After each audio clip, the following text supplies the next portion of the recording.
I want to talk in this video about the relationship between act and rule utilitarianism. We've talked some about different kinds of consequentialism. Since utilitarianism is a specific form of consequentialism, there are also act and rule and, well, also character and motive and institutional versions of utilitarianism. So we want to think about some of those in the relationship to one another. And here I want to discuss the act and rule versions especially. Most people who have been utilitarians have been either act utilitarians or rule utilitarians. And there is a kind of standard set of arguments for each position. I don't want to go into them in detail here. I just want to say the overall consideration in favor of act utilitarianism is simply that it's what's closest to the consequences. We think about the consequences of actions, and then, yes, there's a sense in which rules and policies and motives and institutions and even entire civilizations can have consequences, but they all seem in some way built on the consequences of actions. And so you might say, in the end, it all comes down to the consequences of actions, doesn't it? That's where we begin, whatever we say about the relationship between those other considerations, all of which are important, and actions. It looks like actions are fundamental. So I think a lot of the arguments in favor of act utilitarianism really come down to that.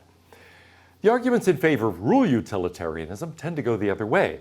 They say, well, actually, I can't evaluate an action and its consequences or its tendencies toward consequences unless I know what the overall rules are. I have to understand something about its relationship to the rule. And when I think about actions, I'm not thinking about this or that particular action. I can do that after the fact because then the action is actually established. But beforehand, I'm thinking about a kind of action. I'm thinking about a tendency of an action. I'm thinking about something that might be fulfilled in all sorts of ways. I might think, should I contribute $100 to that charity? And I think about the effect of, well, that action. There's no one particular action there. There's an action of a certain kind. I might write a check. I might send them $100 in the mail. I might do a variety of other things. And so it looks as if that's a situation where many different actions are of that same kind. In fact, H.A. Pritchard had said earlier, this in the 20th century, about 100 years ago, almost exactly now, that oughts and duties are never really directed toward particular actions. They're directed toward kinds of actions. And for that reason precisely, there are all sorts of ways of fulfilling any kind of obligation that count as different particular actions, but actions of the same kind with respect to our moral duties. So the rule utilitarian says, look, we're always really making decisions between kinds, and that is to say, it's not really consequences of individual actions we focus on. Instead, it's consequences of kinds of action. But when I think about that, I'm in effect thinking about the consequences of a rule for action. And so I'm always evaluating a particular act in the context of, and usually by means of, thinking about a rule. Well, however that debate may go, I want to take a look at the position that John Stuart Mill takes on this question, because I think it's interesting. It reflects the views very strongly of Maimonides, who faced a similar kind of question in medieval philosophy. And it reflects, I think, an intriguing perspective and an intriguing distinction that often gets overlooked. A distinction between the theoretical answer to a question and a practical answer. Let me give you an example. Suppose I am thinking about acids and bases in chemistry, and I want to be able to discern what is an acid, what's a base, and say something about what it is to be an acid and what it is to be a base. When I do that, I might have in mind, well, a practical way of telling. So if I say, well, look, here are a number of different compounds here, and I've been told some of these are acids, some are bases, some aren't either one, and I'm trying to figure out what's going on here, which ones are which. Somebody might say, oh, well, here, use this litmus paper, or here's some phenolphthalein, try this, and that will be a good indicator. It's a good practical test. Or here's a little pH kit, test the pH on this. That's a nice way of telling what the pH is, and so what is an acid and what is a base among my collection. Nice practical test. But of course, it doesn't tell me what an acid or a base really is. It doesn't tell me what makes those things acids and these things bases. If I want to know that, I have to know something about hydrogen ions, hydroxide ions. I have to know something about ionization so that I can say, aha, these are acids, which means they have the form H plus and then something, right? And these have an OH and so on. And in doing that, what I'm really doing is giving you an underlying explanation, theoretically, of what makes these things what they are. But on the other hand, when I do that, you might say, look, that's not much of a practical test. I say, you know, how do I tell which ones are which? And you say, well, look for the hydrogen ions. So, well, how do I do that? That doesn't help me. So the same thing can arise in ethics. If I'm thinking what makes a right action right, what makes a wrong action wrong, that's a theoretical question that may be quite different and may have a different answer from the question, how practically do I tell right from wrong? Similarly, if I'm interested in what's good and bad, I might say, well, here's a good practical test. But if you really want to know what makes those that pass the test good and those that fail the test bad, that's a different question and happens at a different level. The reason I go into this difference between a practical test for something and the theoretical explanation of it, something closely connected actually to this issue that Locke raises of real versus nominal essences, then what I'm really doing is saying, look, sometimes I have to have different theories for those two things. And I think in the end, that's Mill's position. When he's thinking about different kinds of utilitarianism, he says one is the right theoretical answer, one's the right practical test. And so let's take a look at the details. If we think about this contrast between act and rule utilitarianism, we might think, well, how do we even begin to think about such a question?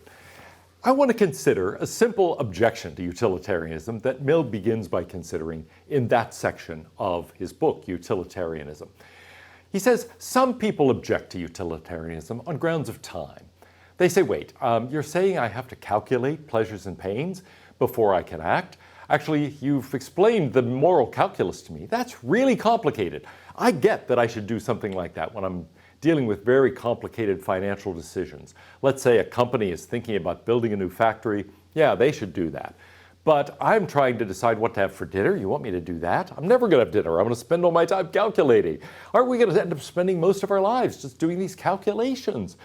And actually, you know, if we start reflecting on that and saying, well, calculating is itself an action, right? I mean, if I'm supposed to do that, shouldn't I calculate about whether or not to calculate?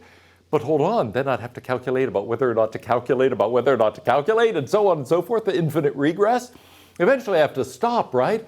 So hold on a second. I don't know how to tell what to do here. I'm not sure what I can say about all of this. And don't tell me, well, you know, just stop at one level. Yes, calculate about things, but don't calculate about whether or not to calculate. Because presumably if I'm to adopt that policy, I have to calculate about it, but I should calculate about that if and only if I shouldn't. So I'm trapped in paradoxes here. Anyway, yes, Mill doesn't consider all those little logical infinite regress and weird circularity and possible self-referential fallacy objections. But there is a real practical question here. How can we tell when we've calculated enough? Presumably we shouldn't spend most of our lives calculating, and even the utilitarian would tell us that. However, how do we know when we can stop calculating, when we've calculated enough? It's a real issue. Think about a common institutional solution to problems. You appoint a committee to study the problem. But then, well, how long should that committee deliberate? Often it feels like in government nothing ever gets done. You appoint a committee, and they appoint a subcommittee to study this aspect of the question, and that subcommittee to this, and nothing ever happens. No decisions are ever made. That kind of thing can go on. I've served on many university and college committees. I've even served on the committee on committees. Yeah, sometimes it can feel like, yes, we spend all of our time in committee meetings deliberating, and nothing ever actually happens. So there really is a danger here. This is a practical problem, not just a theoretical problem. Well, Mill considers this, and he says, look, I consider this a silly objection. He says, the principle of utility is something that justifies our actions, but it doesn't have to be our motivation. I am not telling you every time you have to act because you've done a calculation and come to this conclusion. Of course not. You think about what you want to have for dinner, you don't have to sit down and calculate, just have what you want. It doesn't have to be your motivation that you think, oh, it'll be for the benefit of the entire community if I do this.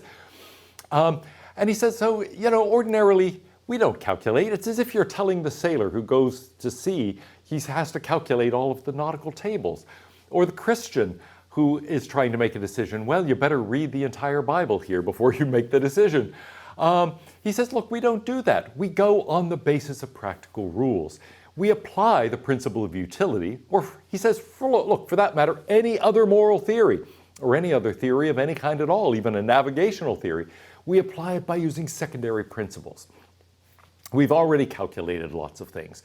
Not just we as individuals, but the human race has already come to a whole bunch of conclusions about navigation, about how to live a good life, about what a good government or a good legal system is.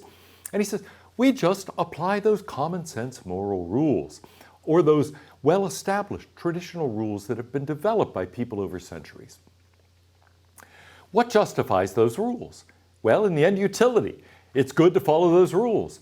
So here it looks like, and indeed some people argue, Mill is actually in the end a rule utilitarian, because he's saying, yeah, you don't have to judge case by case and calculate case by case. We go on the basis of good rules and we trust other people's previous calculations about those. When do we appeal to the principle of utility? Only when those secondary principles, only when those common sense moral rules come into conflict.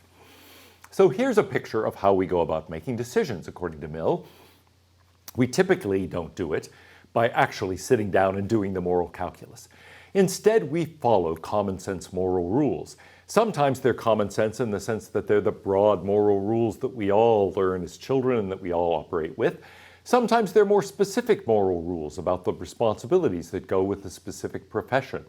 Obligations of a professor, or the obligations of an attorney, or of a judge, or of a medical doctor, etc., etc. And so sometimes it's something unique to a particular profession. Sometimes it may be something else, a set of religious obligations. But whatever it is, it's something we learn from another source. Our motivation may be another source. But nevertheless, we justify those rules on the basis of their effects. We say these are rules that have good consequences. The history of humanity has more or less shown that. And then we act according to those rules. They can be our motivation. Or really, he says, it doesn't matter in a certain sense what your motivation is. If you do a good thing, I'm going to be happy. I don't care why you did it. And so in the end, he's going to say, look, what matters is consequences, and follow the good rules who humanity is judged to have good consequences. Now, sometimes those rules are going to come into conflict, and then you should sit down and calculate. So the principle of utility is going to play two roles. It's going to justify these secondary principles, these common sense rules.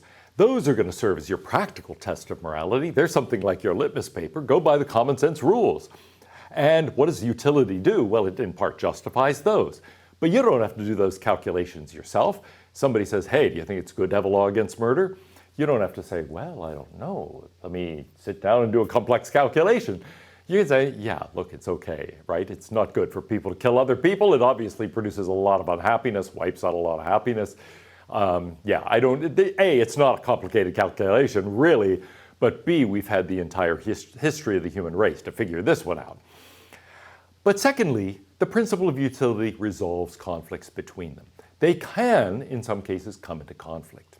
So even if a man takes bread to feed his starving family, that would be stealing? No. Well, it is if he puts anything on it. Jelly, for example. I see. Well, come on, Lisa. Now you're here for a reason. Is your father stealing bread? Maybe. I don't watch him every minute. But what I am sure of is we're getting cable for free. Well, I'm afraid that is stealing, Lisa. And I think you must do something. Should I have my father arrested? Well, Lisa, on the surface, that would appear to be an ideal solution to the problem. But remember the fifth commandment. Honor thy father and thy mother.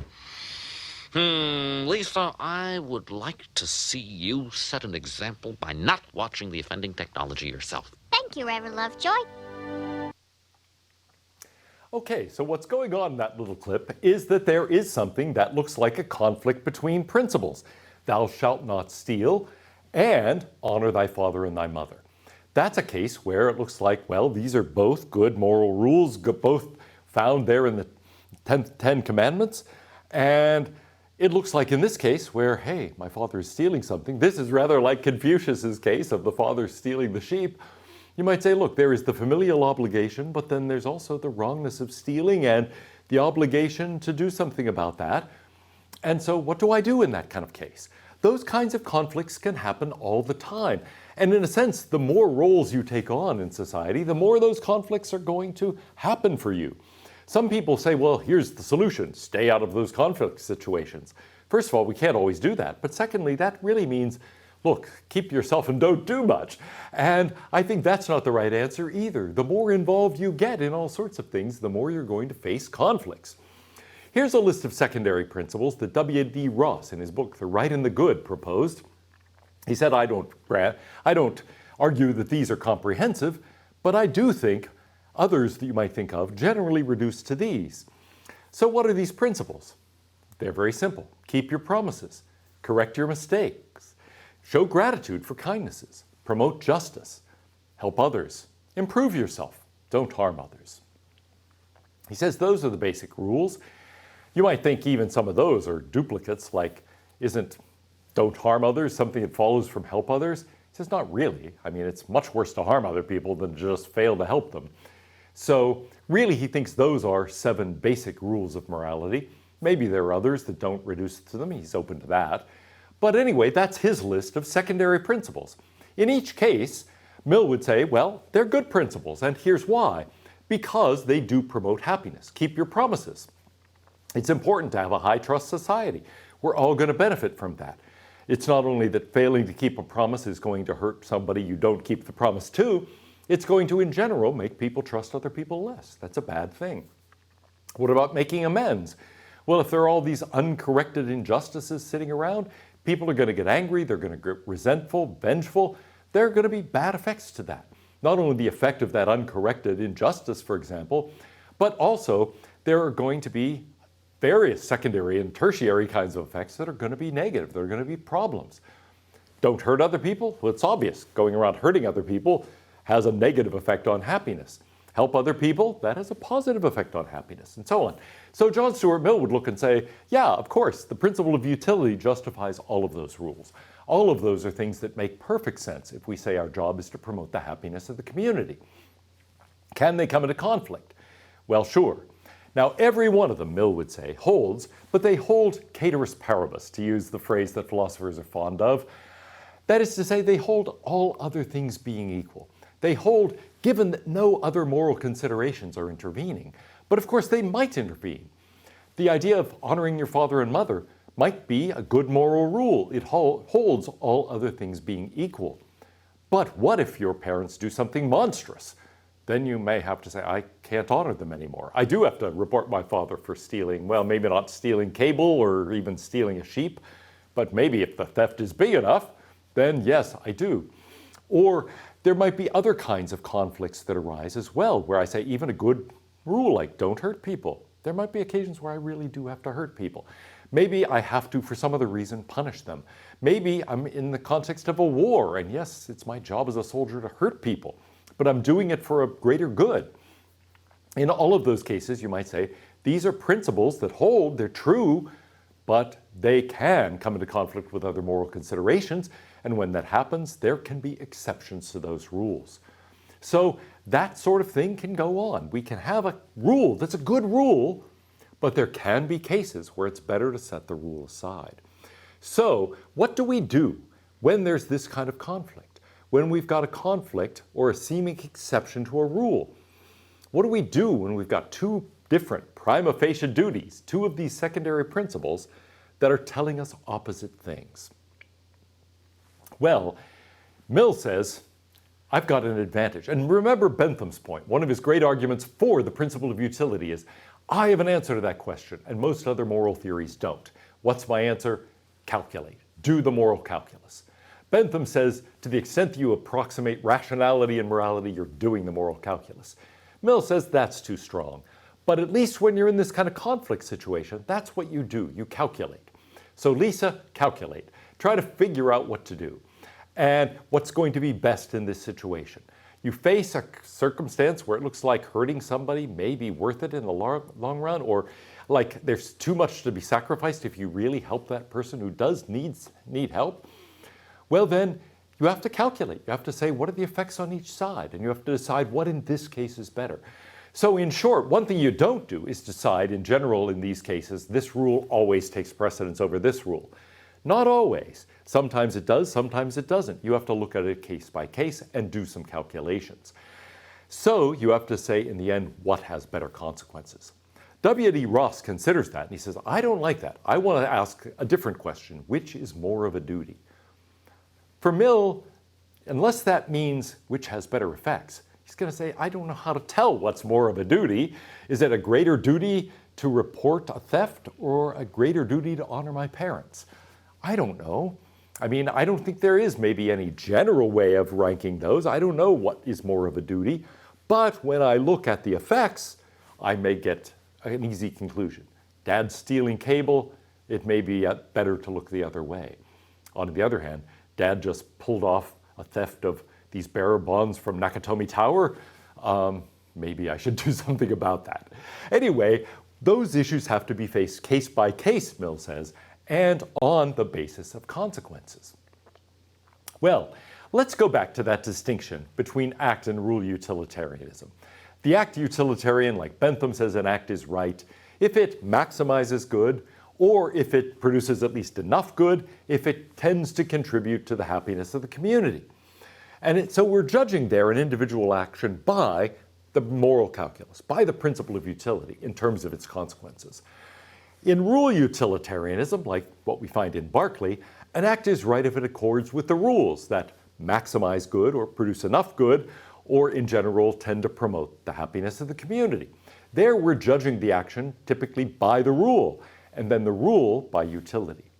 Well, when do these disagree? We've talked about that a little. They disagree when a rule conflicts with utility in this particular case, when in this particular case it's really better to set the rule aside. So what do we do about a case like that? What do we do about a case where we can do better by breaking a good rule? I talked in another video about some trivial examples of this, but when we think about these kinds of conflicts, we realize there can be very serious examples of these conflicts as well. And in some situations, I may actually have the same rule seemingly coming into conflict with itself. Maybe I have to end up harming this person or this person, and I have to choose between those two harms. Or maybe I'd like to help that person, but I can only do it at the cost of hurting that other person. Do I make that trade-off? Well, sometimes you might say, look, whichever way I go on that question, I'm breaking a good rule. So sometimes I can do better by breaking a good rule. But what should I do? Here is Maimonides' advice. He says, don't break it. Why? 1, rules are essential to moral thought. When we think about what to do, we're thinking fundamentally about kinds of action.